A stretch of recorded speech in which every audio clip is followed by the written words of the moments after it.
Okay, again, welcome to the next lecture of the Linux programming and scripting. Today we are going to continue our discussion on Perl. We have seen some introduction to Perl. We introduced some data types. We went into an in-depth analysis of the scalar data type and a few control structures that we talked about. So let's just do a recap of what we discussed last time. We also talked about some operators. We already covered the operator precedence. I hope you remember the precedence table because that will be used in all the lectures going forward. So just keep in mind. Anyway, let's talk about that. So in the last lecture we covered the auto increment and the auto decrement commands. Which are these plus signs, the double plus signs, and we also saw some differences between to put the plus first or towards the end. We also saw the auto decrement, which is actually the negative commands, and again we saw how they can be written in Perl and how various things will be interpreted differently. We also talked about the chop and the chomp commands. The chomp command is a command that is used to remove the new line character from the words essentially. We saw that and then we took several examples as to how to use the chomp function, which is pretty much used everywhere today. As soon as you read the command, read any line from a file, you want to chomp and get rid of the new line characters at the end. Then we talked about some of the scalar interpolation. Basically, once you have a scalar variable, how it is interpolated within a command, within a print statement inside Perl. We will talk more details about this in the next slide. We also talked about the stdin, about how that functions.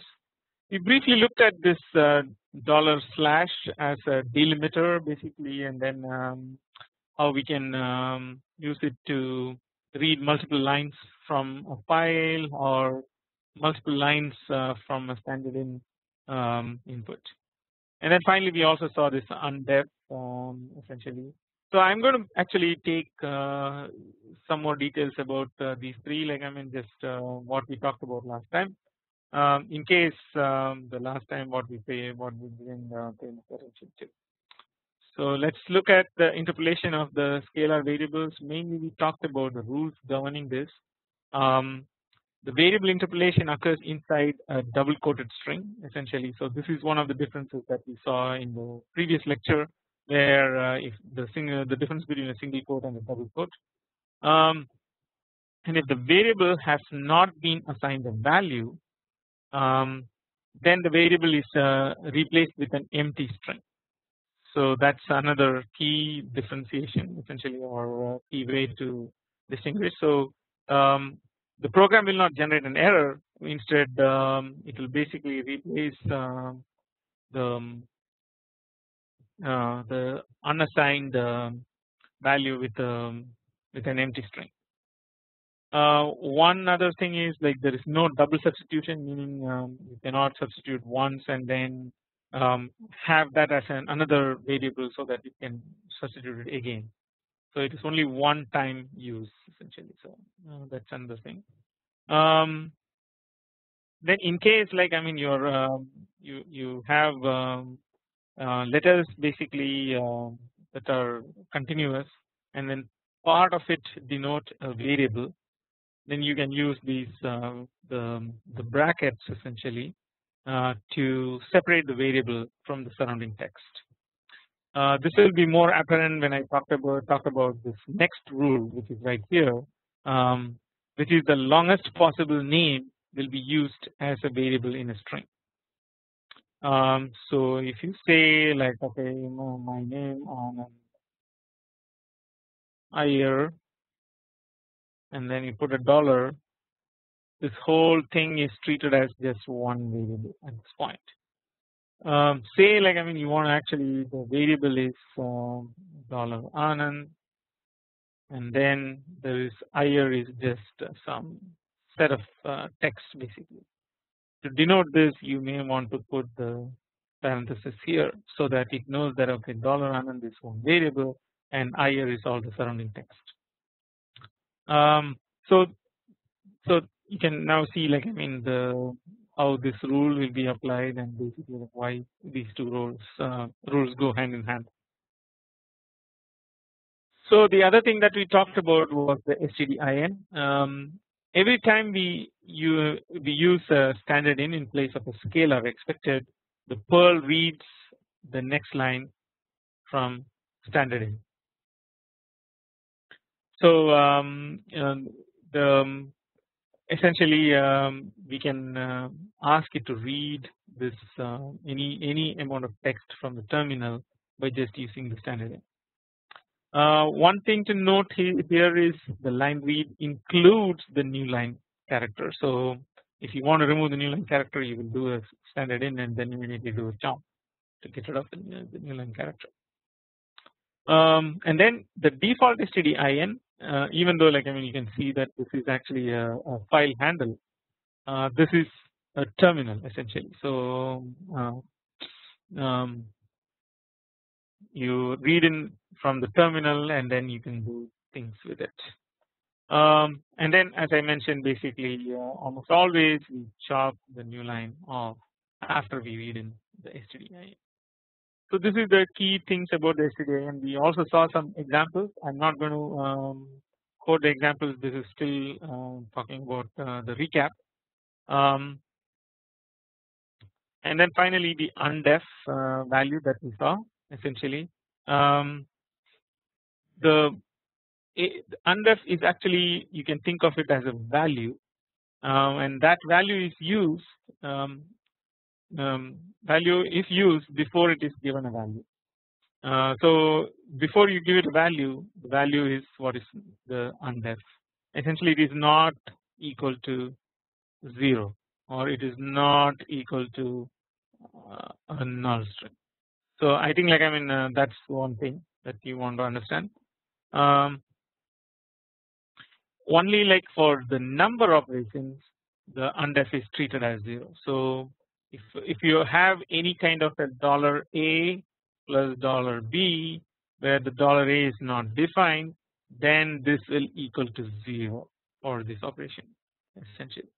So otherwise like it's like not a 0, but when you perform an operation with that value, with that variable, then it is treated as 0. And it is also treated as an empty string for string operations. Again, this rule does not hold good when you perform an operation. And then stdin returns undef if there is no more data. So now we will start today's topic. I think like so this is fairly clear. We will encounter this undef in many programs in the coming lectures. I just wanted to again understand and keep in mind how to use undef. So today we will start our topic with the discussions on array and list data. Mostly we will be focusing on array today, and lists are basically we can talk about it in the next one. Again, what is an array? Array is an ordered list of a scalar data. In Perl, one good thing is like there is no declaration needed to define an array, and the size can be 0 to any number. Mostly like this number is limited by the amount of memory that is allowed in the machine, and we can easily increase the size of an array by just adding new elements to it. So we will see like how we can define the array and how we will do addition of arrays. So the array literal is a list of comma separated values enclosed in parentheses. So we will see like how to define an array literal. And then there are some special operator. One is this one. This is called the range operator. It has two meanings depending on the context, and we will see that. So let's first look at some of the examples of an array. So this is an array literal. Basically, it's the two parentheses, and then the values are enclosed within those parentheses, and they are comma separated. This is another array which has a string as one of the element, and then there is a number as another element. This is another array. If you define this, basically then the $a becomes the first element and 99 becomes the second element.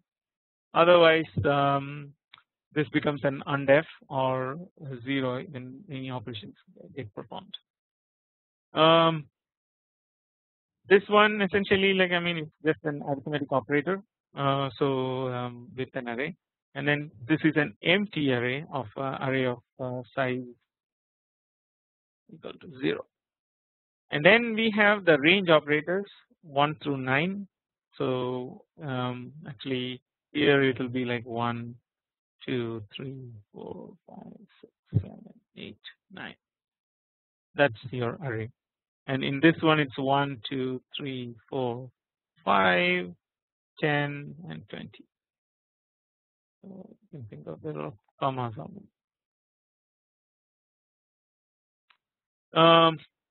So now what will this array be essentially? So again here it's we will talk about the rules as to how to do this array is defined. But essentially it will be like this 1, 2, 3, 4, 5, and even for this one it is 1, 2, 3, 4, 5, because it only takes the integer from the first and increments 1 at a time until it reaches the final number. So these will be ignored, this will be ignored, this will be ignored, this all will be ignored. So let's look at the two contexts that I mentioned for the range operator. So the first one is the list context, which is pretty much what is defined in here. Like all these 4 examples define the list context of the array. In the list context, it returns the list of values counting up by ones from the left value to the right value. So if the left value is greater than the right value, then it returns an empty list. So that is another key thing that to note. But in the modern implementation, so if you look at some of the Perl books, the older Perl books, you will see like this one caveat written in that, where if you use this kind of a number like 1 dot dot 1 underscore 1000 1000, then it can burn a lot of memory because it creates an array for you, a temporary array for you. But this temporary array is no longer created in the newer implementations of Perl. So this statement, even though it is not a very good use, it's a safe statement. It's not a it won't cause any issues in this statement. The second context that I meant to mention is the scalar context. In scalar context, the operator dot dot actually returns a Boolean value. So it is like a flip flop. It emulates the long range operator of sed, awk, and other editors. This is the line range operator is also known as the comma operator. So each of the dot dot operator maintains its own Boolean states even across calls to subroutine that contains it. So the way it works is it is false as long as the left operand is false. Once the left operand becomes true, then the range operator stays true until the right operand is true, after which the range operator becomes false again. It doesn't become false till the next time the range operator is evaluated. So it can test the right operator operand and become false on the same evaluation, and it becomes true, but it still retains the true at least once. So these are all like big set of rules. Let's see an example, because that pretty much gives us how this uh, command works. So here is a simple scalar context, essentially, where um,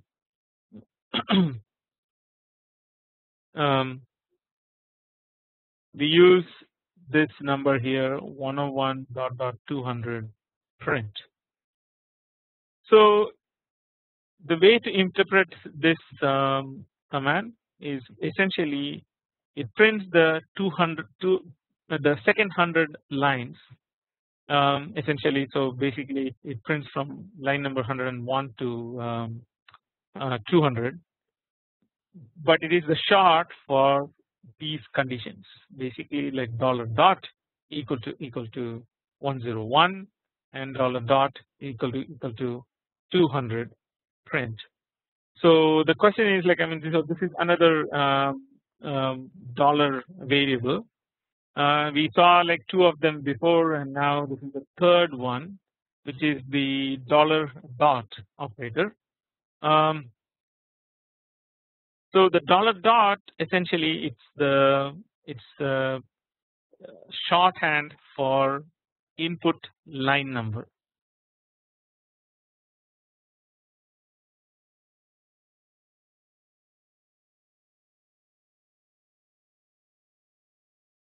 So essentially what we're saying here is this 101 is actually the line numbers. So if the line number is equal to 101 all the way to line number equal to 200, print this. So here actually this corresponds to the equality operator, but there are other ways of using the dot dot operator as well. So in the scalar context, so you can test multiple conditions and then come up with various answers for that. So now let's talk about the array variables. So we saw like the scalar variables actually they start with the dollar. The array variables they start with the ampersand or at.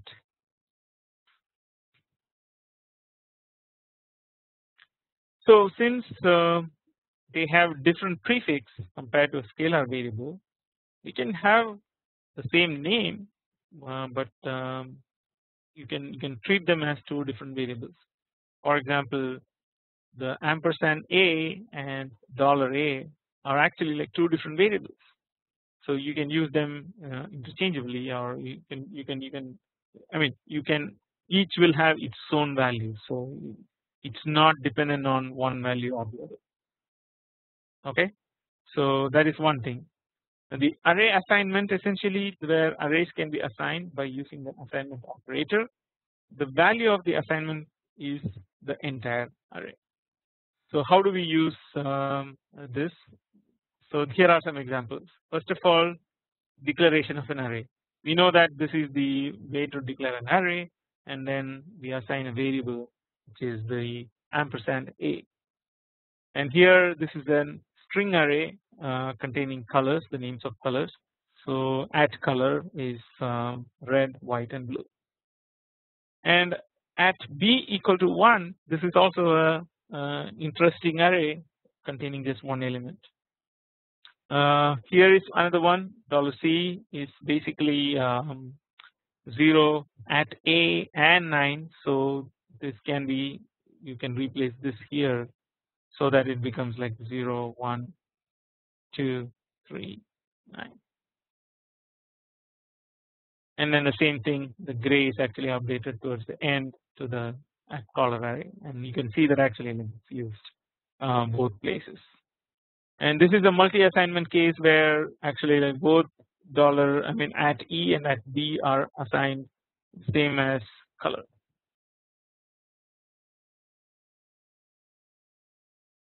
So here, so one more clarification here, which is the one I mentioned basically is a single element array, so it's basically it will be promoted to like with the parenthesis, and so that it will be the it will be an array type. So here the same thing like 0 1 2 3 9, and then here again the gray is added to the end, and then this one is a both $D and $E are assigned the same color as the variable. So the array literal essentially like we saw this briefly, essentially like I mean if the literal contains only variable references, it does not have any expressions or constants. The array literal can be just used as a variable.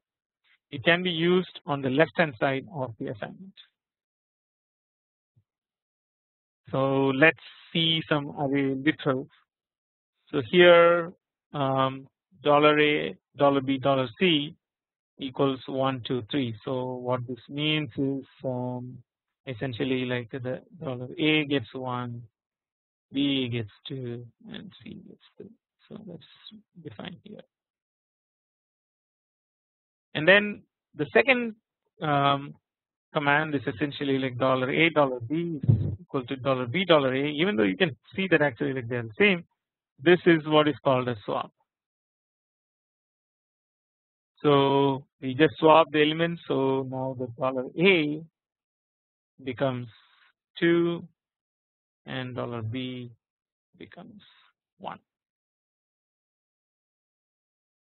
So now let's look at that. The first $first and the $rest is $A, $B, $C, and 99. So the first is whatever will be the first, and that gets assigned to the $first. So the first is in this array, it's 1, so it gets 1, and then the rest is $B, $C, and 99, which is 2, 3, and 99. So here again, like I mean, we are not doing the swap. This is before the swap.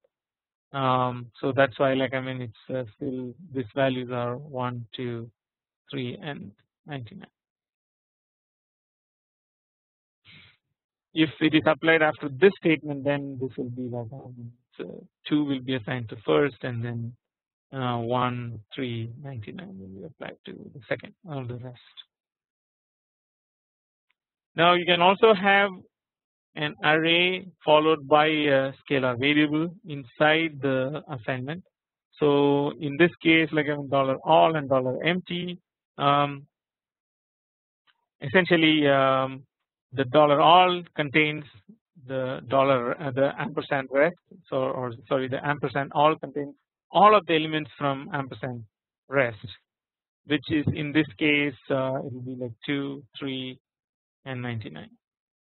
And then the empty is essentially like I mean it returns this undef. So it has nothing in it, and it just returns the undef as the next level. So I hope like again this these examples illustrate how the array structure array literal can be used. So this will be again used in many programs, essentially used to collect information and then also like disseminate that information to the other sections of the program.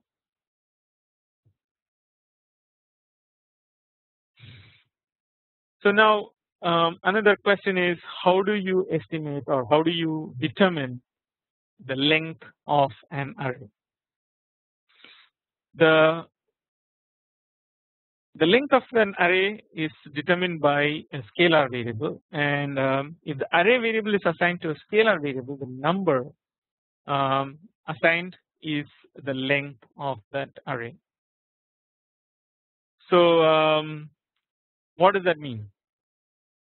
So you can just say basically okay $A equal to or at A.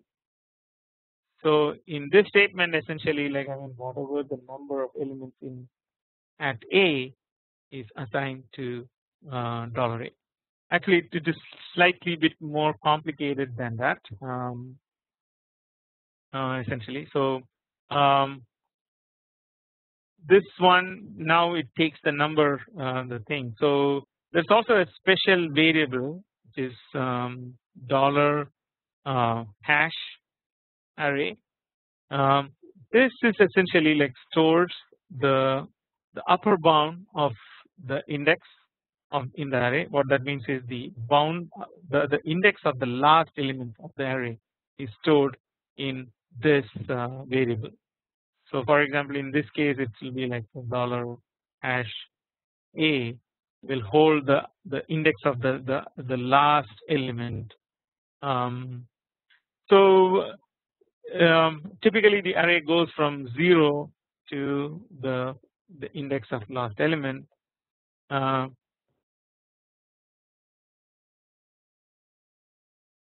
Last index. So usually we want to add 1 to the last index to get the number of arrays because it starts with 0.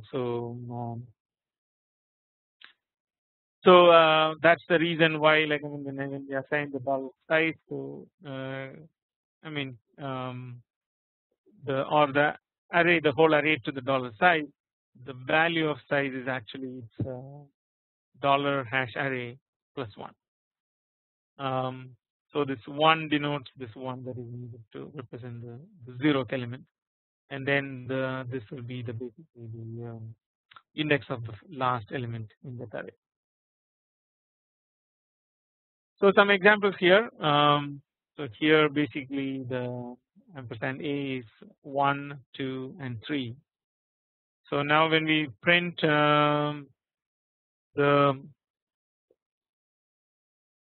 just the whole array, basically it prints 1, 2, 3. Then it prints this square brackets also because they are marked as literals here. Now we want to print the size, and can you take a guess? So the size is actually 3 because that's what we got. And then the next one we are doing essentially we are just adding additional one more element which is last to the array, and then we are printing out that essentially with a square bracket beginning and the end. So now we get this, and then finally we have this size equal to ampersand a, which it should now denote size as 4 because we have added one more element to the array. So now the element array access itself, we kind of figured out that we know we can use it with the subscript operator, which is a square bracket, and then use the dollar for the subscript variable.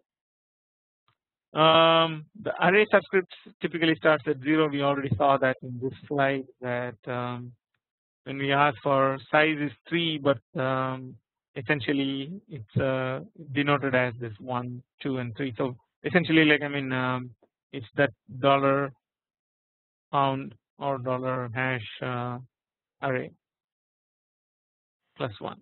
So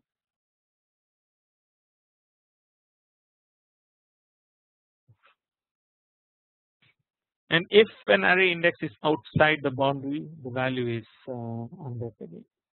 So this is one of the key concepts of why we wanted to understand what undef stands for in the very beginning. Now there are some examples.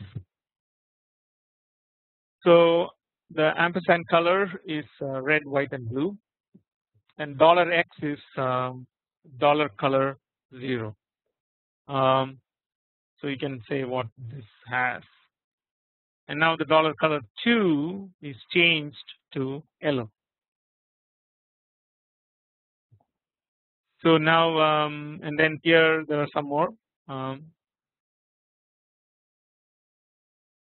ways of accessing the array.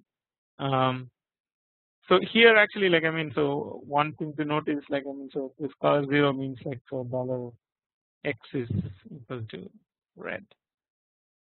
Actually, yeah. And then here color 2 is yellow that means that color 2 is the last element of the array, which is blue, and then that is replaced by yellow. And here again, like so this is more like a string array. These are known as string or string array. Now let's look at these examples here. The array is declared as a numerical array, which is 0, 1, 2, 3, and then we increment the third element by 1. So that means that the 3 is becoming 4, and then we write out. So here we are doing like A1, A2 is same as A2, A3. That means that we are swapping it. So we actually have the array as 0, 1, 2, 4, and then now we are swapping the first and the second with the second and the third. So this means this will become like 1, 1 or 1, 2, 2, 4. And then if we print $A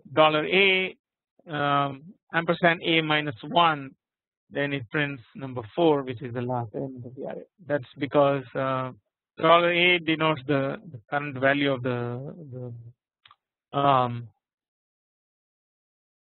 current array essentially, and then the current array is line number, and then ampersand A minus ampersand A itself is the number of elements of that array, which is 4, and then we minus 1 out of that. So this becomes $A3, which is essentially it goes and finds out the last element and then prints out. So the answer will be 4.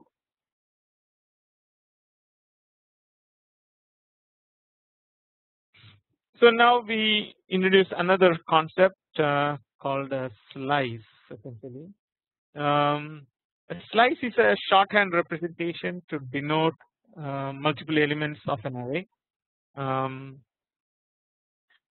So in this small example, ampersand A 1, 3, and 5 is essentially to the same as $A1, $A3, and $A5. The indices of the slice does not have to be increasing. For example, ampersand A105 is perfectly a legal one, and also it need not be different. It can be like just A111, which is essentially says that okay, the first element of all my file I want, or my array, I need the same value to be set 3 times. So if you look at here, essentially like say 0, so it will come as actually let's look at that. So this is the 0th element, this is the first element. So it will start printing just 1, 1, 1.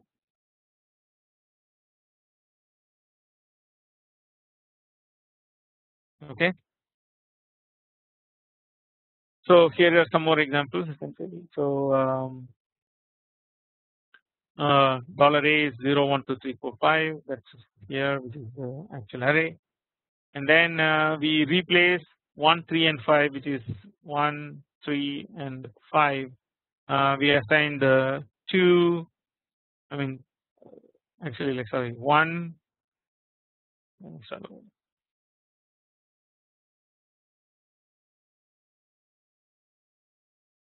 So 1, 3, and 5 will be replaced by 0, 2, and 4. So essentially, like I mean, so it becomes 0, 0, 2, 2, 4, 4 as the main values of this array. And then when you print out 4, 2, and 0, that is goes there 0, 1, 2, 3, 4. It prints out 4. 0, 1, 2, and then it prints out 2, 4, 2, 0. So that's what is denoted here. and then finally we ask it to print $A3 and at A3. So can you see the difference essentially, and then you can see how that will be printed out. In this case both of them are the same, so it prints out 2 and 2. $A3 is same as here, and ampersand A3 is also the same. So one other key thing to note about the slices, an array itself can be used as an index of a slice. So here example is like $name, and it has the index of $even, which is also another array. So here is another example. $A is defined as 0, 1, 2, 3, 4, 5, and B is actually like just one shift to the left, which is 1, 2, 3, 4, 5, and then a 0. So when we print the $A, we get 0, 1, 2, 3, 4, 5, and then we say print A, and then in parenthesis is $B. So what will you get? Pretty much the same essentially, like so it will be used the B as the index, so you get the same results. Now what if like you use B once again and then try to print that essentially? So now it's almost as if like it's a shifter, so it's shifting to the left, so or essentially to the right. So the 2 actually like goes actually the 1 goes to towards the end, and then you get 2, 3, 4, 5, 0, 1. And then similarly like you can actually increase this ampersand B, and you can make it more and more as a shift register.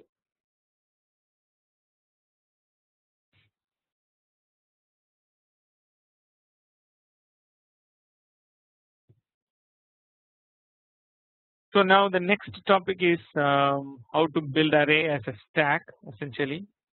So a stack is you can think of like like a jar of say biscuits essentially. So the elements that you insert first goes all the way to the bottom, and then basically like when you are popping essentially like it only pops from the top. So all the elements, in order to access the last element or the first element that you pushed in, you have to access all the elements before it, pop out all of them, and then only you can take the last one. This particular kind of arrangement is also known as LIFO. I think this is quite familiar to many of you, which is last in first out. So how do we implement this kind of complex data structure? So one thing to notice when we talk about stacks, the stack is still aligned at the lower end of the array as the index 0. This is one key thing why we can easily access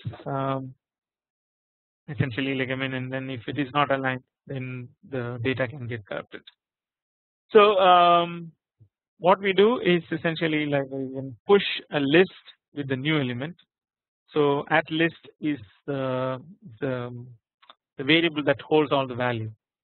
So so this is one way to do it, is basically add list and then the new element, use the push command.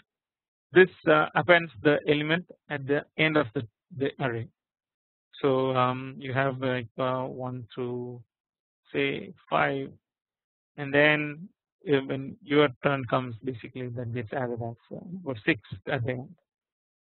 So somebody has to pretty much like do memory management all the time to understand what is going on.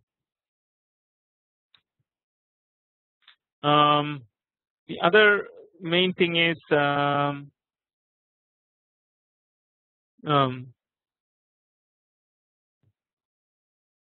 pop. Essentially the pop functionality is shown here, which is basically pop the list and then assign the top one to the $top. So you can think of it like this basically. So when you, this is for push, and this is 0 1 2 and then vice and continues on. For the pop,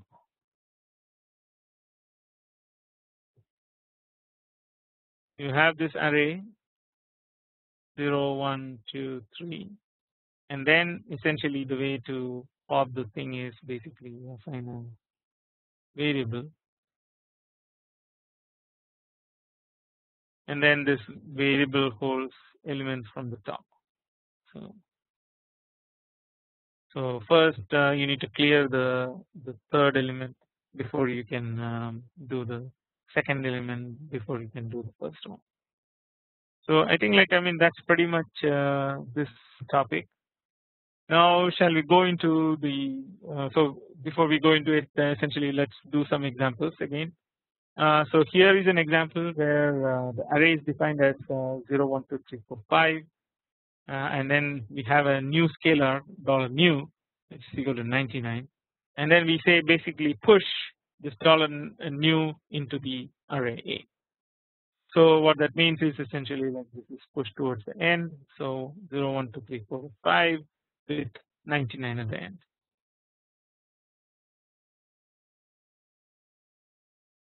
Now if you push two letters 6 and 9, 6 and 7. So now already it is changed to 99. So when we pushed 6 and 7, it became 6 and 7.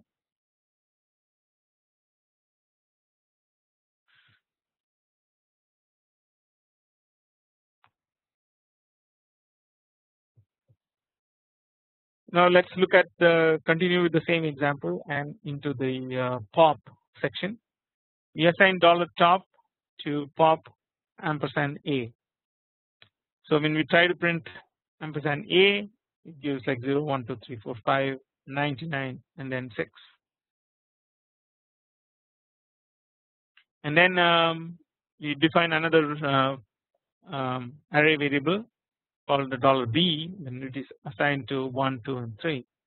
And then we do a push $B, ampersand B to ampersand B. That means that you concatenate this at least 2 times. So we get 1 2 3 1 2 3.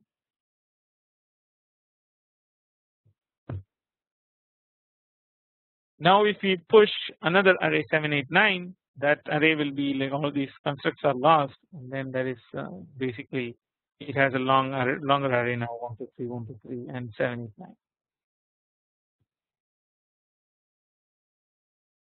So let's see some examples. So here we have a declaration where ampersand A is 0 1 2 3, and then $A we defined it as 99, and then essentially like the result of this statement is 0 1 2 undef and then 99.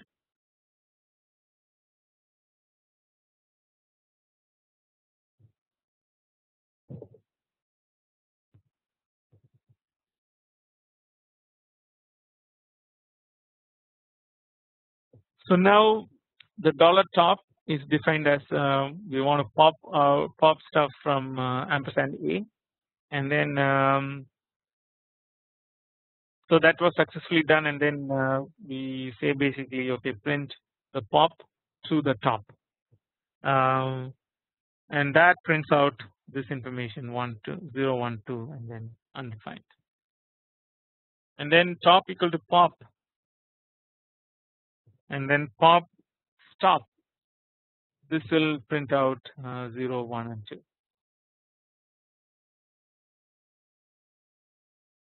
Okay, so we will also like go through the lecture for shift and unshift.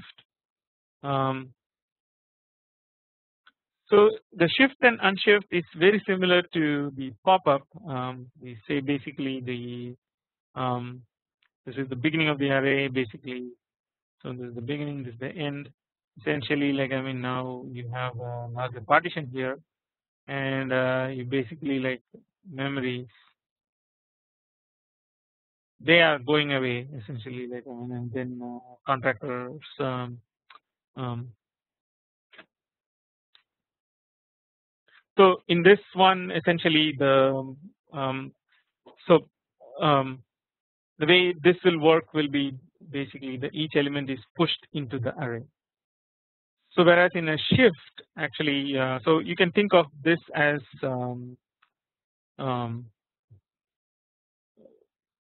the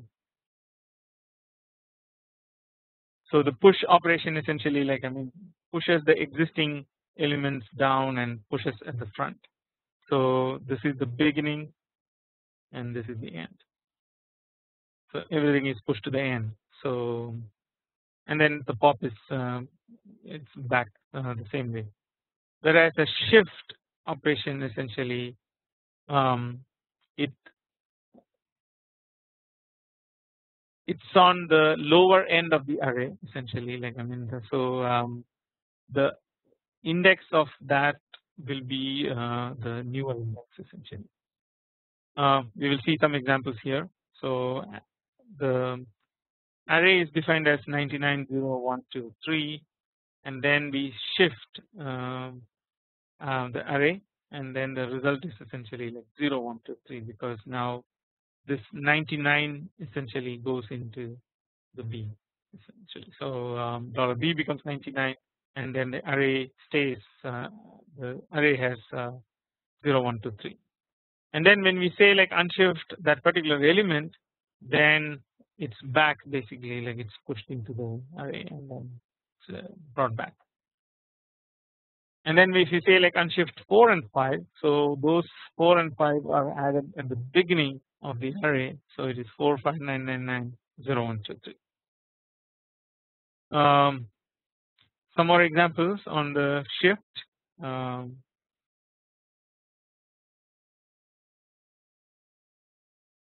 So if you say like unshift dollar tag, the tag is defined as last, and then that gets added as the first element of the array.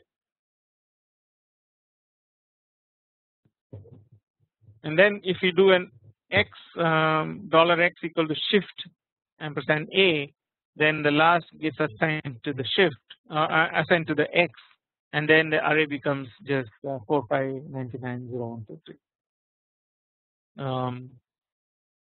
So I think I'm going to stop at this point. We will talk about the reverse, the sort, and those type of functions in the next class. And again, we are still talking about the arrays themselves basically. So arrays are a huge data structure, and it's used everywhere and in everyday life. But we have like very little information about this functionality, and that is one thing that we covered today. I hope this is quite useful. So what we talked about, just taking you back.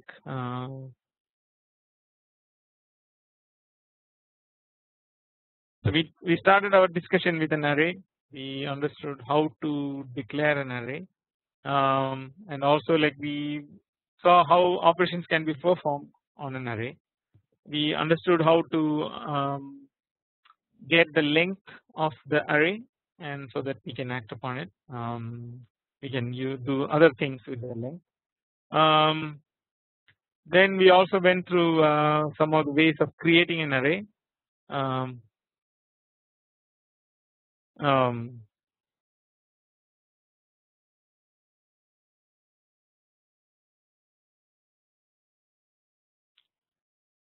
Creating an array, and then how to use stacks and the